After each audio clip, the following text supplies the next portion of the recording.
मित्रों, सांसारिक दुनिया में मुलजिम को सजा दिलाने का काम दो विभागों द्वारा ही होता है, एक पुलिस और दूसरा अदालत। पुलिस तो मुलजिम को पकड़ करके ले जाती है और उसके कामों का सबूत एकत्रित करके अदालत के सामने पेश करती है। फिर अदालत का विभाग अपना काम करता है। जज महाशय अपराध और अपराधी की स्थिति के बारे में बहुत दृष्टियों से विचार करते हैं, तब जैसा उचित है वैसा फैसला करते हैं। एक ही जुर्म में आए हुए अपराधियों को अलग अलग तरह की सजा देते हैं। 3 खूनी पकड़कर लाए गए। इनमें से एक को बिल्कुल बरी कर दिया गया, दूसरे को 5 साल की सजा, तीसरे को फांसी। हत्या तीनों ने की थी, पर सजा देते वक्त मजिस्ट्रेट ने बहुत बातों पर विचार किया। जिसे बरी कर दिया गया था वह मकान बनाने वाला मजदूर था। छत पर काम करते वक्त पत्थर का टुकड़ा उसके हाथ से अचानक छूट गया और वो नीचे सड़क पर चलते हुए एक राहगीर के सिर में लगा। सिर फट गया और उसकी मृत्यु हो गई।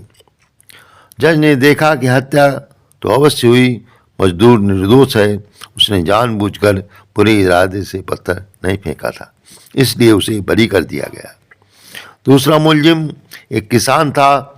खेत काटते वक्त चोर को ऐसी लाठी मारी कि वो मर गया। मजिस्ट्रेट ने सोचा चोरी होते देखकर गुस्सा आना स्वाभाविक है, पर किसान की इतनी गलती है कि मामूली अपराध पर इतना नहीं मारना चाहिए था, इसलिए उसे 5 साल की सजा मिली। तीसरा मुलजिम एक मशहूर डाकू था। एक धनी पुरुष के घर में रात को घुस गया और उसका कत्ल करके धन माल चुरा ले गया।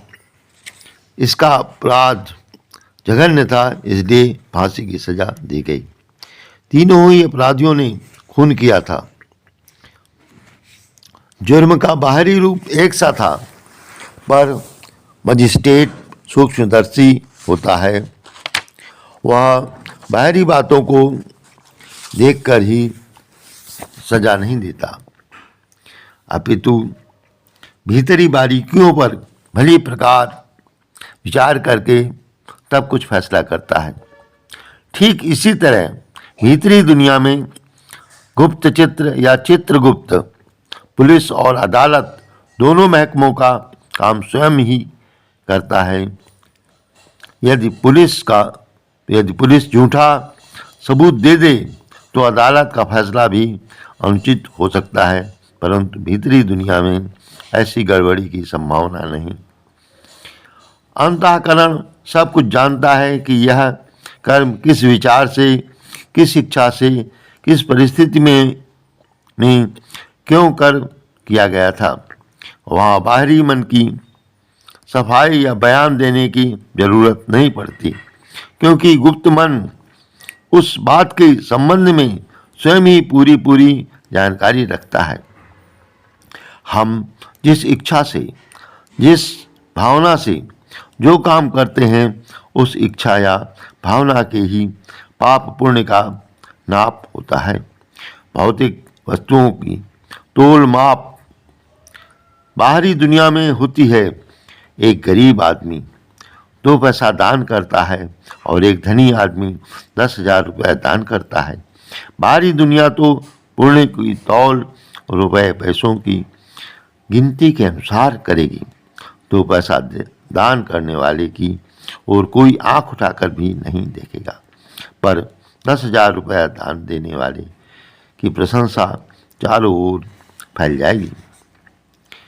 भीतरी दुनिया में यह तोल नाप नहीं चलती।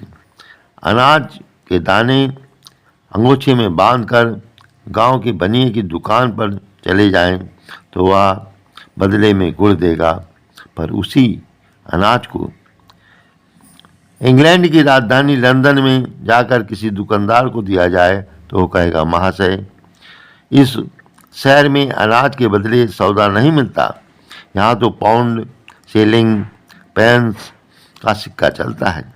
ठीक इसी तरह बाहरी दुनिया में रुपयों की गिनती से, काम के बाहरी फैलाव से, कथा वार्ता से, तीर्थ यात्रा आदि भौतिक चीजों से यश खरीदा जाता है। पर चित्रगुप्त देवता के देश में यह सिक्का नहीं चलता। वहाँ तो इच्छा और भावना की नापतोल होती है। उसी के मुताबिक पाप पुण्य को जमा खर्च किया जाता है। भगवान कृष्ण ने अर्जुन को उकसाकर लाखों आदमियों को महाभारत के युद्ध में मरवा डाला। लाश से भूमि पट गई, खून की नदियां बह गईं, फिर भी अर्जुन को कुछ पाप न लगा, क्योंकि हाड़ मांस से बने हुए कितने खिलौने टूट फूट गए। इसका लेखा चित्रगुप्त के दरबार में नहीं रखा जाता। भला कोई राजा यह हिसाब रखता है कि मेरे भंडार से कितने चावल फैल गए?